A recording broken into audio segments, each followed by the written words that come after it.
আমি উত্তৰ ভাৰতৰ কিছু লোকক দোষ দিওঁ, হাঁহো আৰু আত্মসন্তুষ্টি লাভ কৰোঁ। কওঁ যে ক'তা আমাৰ অসমততো ডাউৰি নাই, আমাৰ আছে যৌতুক। যৌতুকটো এটা ভাল লগা পৰম্পৰাহে। দেউতাকৰ পৰিয়ালে ছোৱালীৰ মুহত লাগতিয়াল দুই এপদ বস্তু বিয়াৰ সময়ত দি পঠায়। তাতে কাৰ কি লোকচান? হয়, কিছুদিন আগলৈকে কথাবোৰ তেনেকুৱাই আছিল, পিছে এতিয়া নহয়। মানে এই বহাগ বিহু যোৱাৰ পৰা মানে মোক এনেকুৱা অত্যাচাৰ চলাইছে। মোৰ ঘৰৰ মানুহৰ লগত কথা পাতিব নিদিয়ে। মোৰ ঘৰৰ মানুহ আহিলে মোৰ ঘৰৰ মানুহক বহুত বেয়া বেয়া ব্যৱহাৰ কৰে মানে সিহঁতে। আজিৰ এই প্ৰতিবেদনত আমি বহু কথা নকওঁ, ক'ব তেওঁলোকে যাক ন্যায় লাগে, যে ভোগ কৰিছে অকথ্য অবৰ্ণনীয় অত্যাচাৰ। হোজাই আৰু গোৰেশ্বৰৰ দুগৰাকী বোৱাৰীৰ কাহিনী এয়া। প্ৰথম ঘটনা হোজাইৰ, কাৰণ যৌতুকজনিত। স্বামীয়ে ৰদেৰে মাৰে পত্নীক, দাবী কৰে যৌতুকত গাড়ী লাগে। সি ডিমাণ্ড কৰি থাকে, তাক পইচা লাগে, গাড়ী লাগে, এইবিলাক ডিমাণ্ড কৰি ফাৰ্ষ্টত এবাৰ সি ডিমাণ্ড কৰিছে তাৰ পইচা লাগে। পিছত মোৰ আব্বাই যেনে তেনে মানে মাটি এখন বেছি তাক 5 লাখ টকা দিছে। তাক কাৰবাৰ কৰিবলৈ পইচা নাই, তাত 5 লাখ দিছে। ফেব্ৰুৱাৰীৰ 3 তাৰিখত সি আকৌ মোক লৈ গ'ল। ফেব্ৰুৱাৰীৰ 11 তাৰিখৰ পৰা সি আকৌ মোক মাৰধৰ ষ্টাৰ্ট কৰিছে। আন যুৱতীৰেও অবাধ সম্পৰ্ক বৰ্তাই চলে স্বামী আদনানে। অন্তঃসত্ত্বা বোৱাৰীগৰাকীক মাৰধৰ কৰোঁতে হৈছে গৰ্ভপাতো। দেখিলোঁ তাৰ বহুত জেগা বহুত ছোৱালীৰ লগত এফেয়াৰো আছে, ছোৱালীকেইটাৰ লগত কথা পাতে, আৰু মই কিবা ক'লে মোক উঠি কয় যে তোক ছাইডত ৰাখিম, তেনেকৈ বহুত বেয়া বেয়া কথা কয় সি। মই প্ৰেগনেণ্ট আছিলোঁ 2 মাহৰ।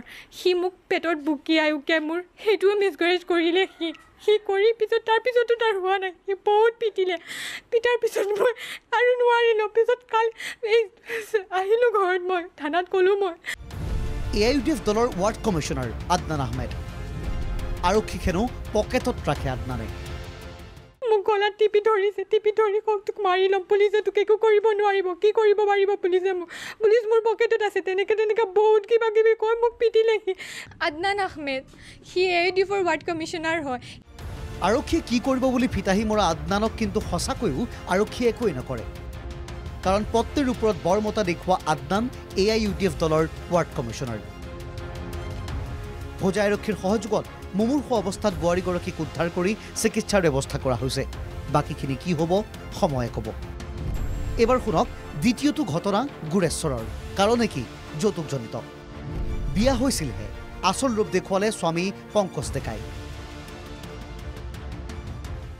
মই বিয়া হৈছিলোঁ কাহিলীপাৰা ৰামপুৰত। বিয়া হোৱাৰ পৰাই মানে মোক সিহঁতে মানে অত্যাচাৰ চলাই থাকে, মানে ভাত পানী নিদিয়ে আৰু মোক মাৰধৰ কৰে। স্বামী শহুৰ ৰবেন ডেকা, শাহু কমলাবালা ডেকা, জেশাহু ঋতুমণি ডেকা।